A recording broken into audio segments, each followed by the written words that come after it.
isn't punishment, it's power. It's acquisition. Carlisle might not ask you to fight, but I will. For the sake of my family, but also for yours. And for the way you want to live. Now, I know everyone is asking you to answer all these sort of retrospective questions, to sort of put everything in perspective. Are there questions that are easier for you to answer in that vein? And are there questions that you would just assume we wait 10 years on?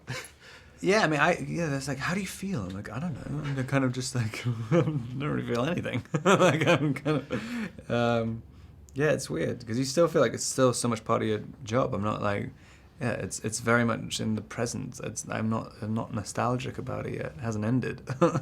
Were there moments of nostalgia as you were sort of filming the last days here and you were sort of looking back, or do you not look back at all?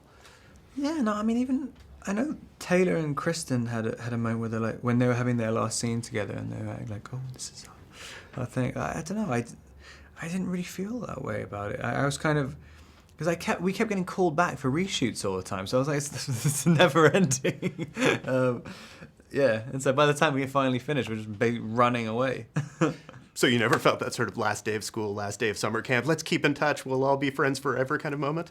Well, I mean, we the final thing we did as a group was in Vancouver, I think, and it was 3 weeks of night shoots. It was pouring with rain and freezing, and everyone just ran off at the end, didn't say goodbye to each other. And then the final thing that me and Kristen and Michael Sheen did together was just a little bit of like this action scene reshoot, and the camera kept breaking the entire time. Everyone was pissed off then too. It's a great ending. Now, in this movie, Edward sort of sheds a little bit of the internal turmoil that has been sort of plaguing him and keeping him going for the past few movies. Do you miss that, or did you enjoy playing sort of a more even keel, maybe even happy at times, Edward? Yeah, I mean, it felt like it was kind of easier in this. I mean, there was nothing, because he's suddenly more instinctive rather than just introspective all the time. He was, playing someone who's constantly worried, it does have a weight to it. But I got why. And also, I think just because I got older at the same time, you sort of level out a bit. Now, as you look at sort of what's coming up for you, you obviously made a lot of films sort of between these various movies. Do any of them particularly represent what you think you want to do as you go forward?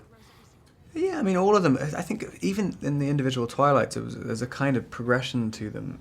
I think a very subtle one, but yeah, it's kind of. I think now that they're finished, it's good. The fear of what to do next is great. Because no matter what I did in between the Twilight movies, you just go and do another Twilight and it would just sort of reset. So it was a security blanket in some ways, but at the same time,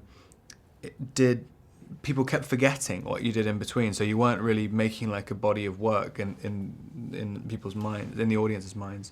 So I think this year after Cosmopolis, I did this movie with Cronenberg, and it made me think really differently about what I could do.